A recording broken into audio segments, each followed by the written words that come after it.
on painting, and today I'll be showing you because I've been wondering and thinking about how to make tutorial, and I think that doing a tutorial like ultramarine or space marine or any what tutorial is not super in depth, and it's really hard for me to film it. It's not, I don't know. So I came up with an idea that I would actually do tutorial explaining some techniques instead of explaining how to paint a guy, because painting space marine, for example, and ultramarine is very personal, and everybody has their own taste and their own style. So I'm just gonna go over through some techniques, and then that way you can apply it to any models you want and in any way you want, right?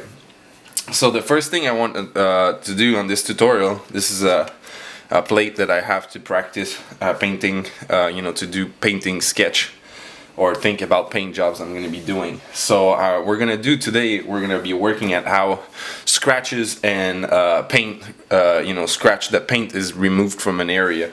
There's three big techniques that you can use to do that kind of effect. So today I'm going to cover two of them, and in another video I'm going to cover the other technique.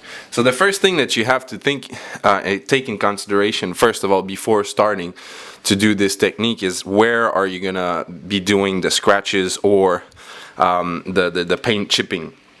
So normally paint chipping will be done, it will happen in an area where there's the line, a separation, or a square, an edge on a surface. Normally that's where this kind of chipping or weathering is gonna happen. So especially like, for example, this is a Razorback multi-meta turret, but normally the vehicle is going this way, your way, camera away, so normally the wind and everything would go this way. So normally the weathering would happen in this area. When you look at the side, normally on this side edge you won't have that problem. It will happen, but it would happen a little bit less than that. It's really it's not complicated to do the techniques and to figure out how to do the weathering, but it is a little bit hard to get it down to where are you gonna apply this weathering. So I'm gonna be using my my plate here as a base. So I'm going to show you the two basic ways that you can do it. Actually three ways, but with the pencil. And so what you need is a normal pencil, not pencil, brush, and you need some kind of sponge. That for the first technique I'm going to be showing you guys in this video. So the first way is to take black. So colors I'm going to be working with today for this tutorial is Chaos Black, or Vallejo is just black, some gunmetal, or you can use some silver mixed with some metal. Gory Red is the base, and I'm going to be using Bloody Red, which is one highlight higher than Gory Red. So the first technique is really easy, where this is the cutting edge of the surface. So normally my scratching would happen in this area, so I would just dab, and I try not to be really precise, so I try to tap the brush so it doesn't leave marks that are that looks like a paintbrush. It looks like more of a mark that's been tapped on and not random. And you can see, I'll put it that way and I'll try to zoom in more for you guys. Let me see for okay, so I tried here. I'm picturing in my mind that the vehicle is moving this way, so that the wind and everything is coming this way, so it's gonna hit this edge like this. So that's why that on here I'm gonna make it go a little bit more like a tracing pattern, right? And then I can, since it's a leading edge here, what I'm gonna go do is I'm gonna do the same thing, but so it goes on it covers the leading edge. You can leave some red showing through.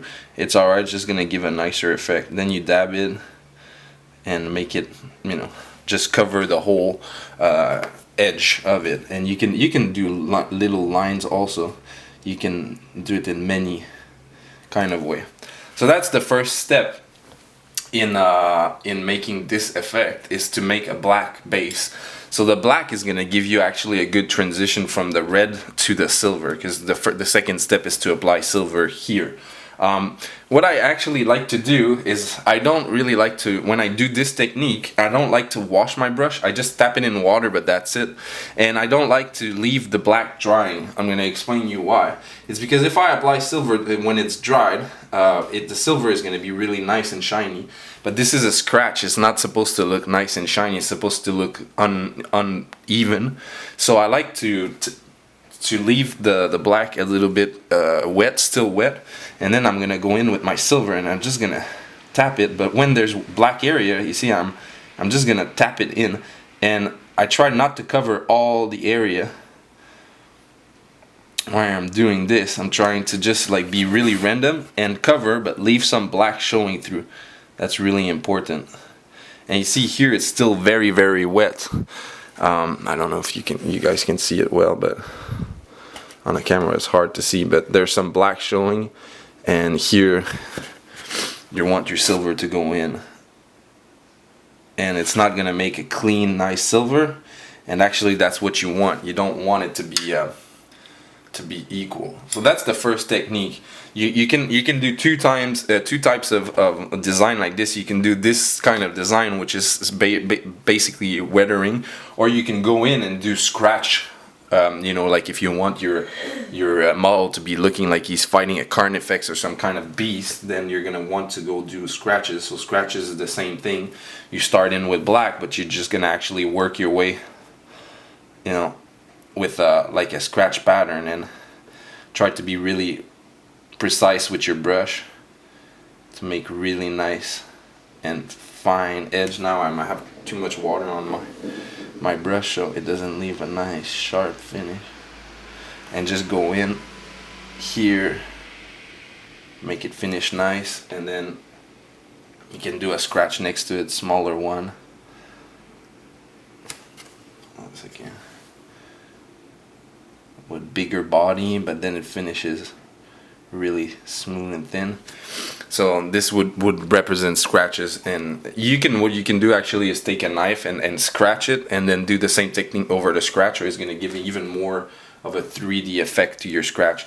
And again, the same principle is to go in and to tap some silver in it in the middle, with leaving some black showing through, and then you're gonna have your scratch effect. That's gonna look like it's real. So really easy technique. The second way that you can do this is by to give it even more an even more nicer look, is to use the color that that is one tone lighter than your base color, right? So what you can do for this technique, you can use the base color is gory red. So then I'm gonna go in with bloody red, which is one tone down, and I'm gonna do the same effect that I just did with the scratch. So I'm gonna create a weathered pattern with this, right? So I'm with the red. So I'm creating this. Don't bother if it's not really covering the area, it doesn't matter, right? Then I'm gonna go in after that, and I'm gonna use my black, and I'm gonna go cover this area again, trying to leave a really thin line of red showing through, and sometimes the black overtaking the red. So just leave it barely showing through, and you can actually leave some of the red spot in the main body of this little scratch that I'm doing now. So just to make it look like this, I really hope you guys see well. And then the last step is the same thing as before. You take some silver in, and then with your silver you're gonna go in and you're gonna go fill up the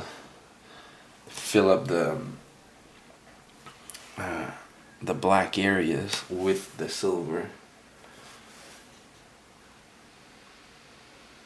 here. And what I'm gonna do at the end of, I'll take a picture which is gonna show you a little bit better this technique at the end of the video, and so you can see it better. But I'm just gonna put it in like this. So what this gonna actually look is, it's gonna give you even more effect of transition between your scratch. So it's really look like the paint weathered down and went to a color that's a little bit less deep than your basic color. So it faded, and then after that it scratched away, and then the bare metal is exposed. So this are the three basic the two basic ways of doing it: scratches or just weathering on outside of the tank or on somebody's armor. And this gives a good look. But there's one thing, is that sometimes even if you're working with a color that's one tone down, it won't look nice, so you really need to try it out. Sometimes just the black technique, the black and the silver technique, is gonna look better than using this one. So you really need to try. Like this here, I probably should have mixed it, sorry, a little bit. Should have probably mixed actually one for one of Bloody Red and Gory Red to make it a little bit less aggressive. But that's, you know, up to you, and you need to test it out. Second technique is to take a little sponge, and you take a piece out of the sponge, and you're gonna do the same thing. You're gonna dip it in black, and you're just gonna dab it on an area. Right, like this. So you see it's a big, now I made big scratch, right? And you're gonna dip your sponge into gray, and then you're gonna dab it on, same thing, into the silver. And then once that is done, that gives you your basic, and you can just go in with your brush and a little bit of silver and just working it a little bit better. And still everything is wet, so it's gonna give a good effect. This works better if it's a smaller area.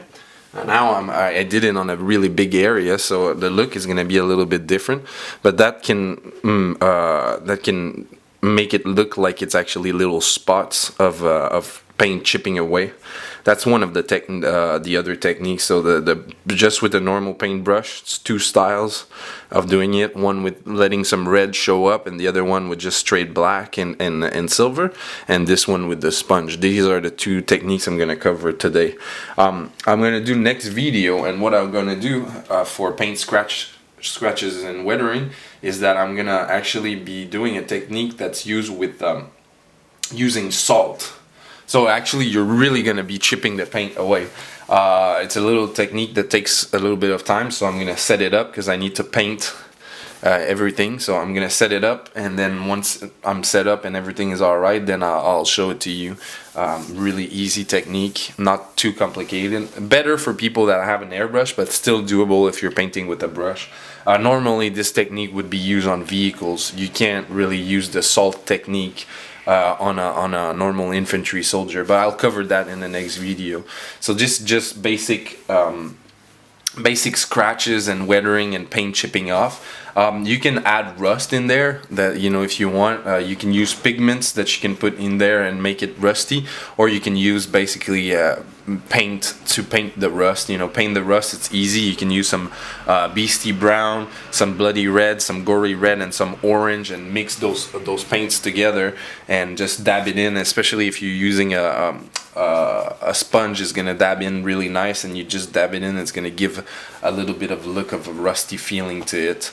Or pigments, but pigments is hard because pigments is easier to work on recesses inside of something. That's easier to put some pigments here, but still it's doable.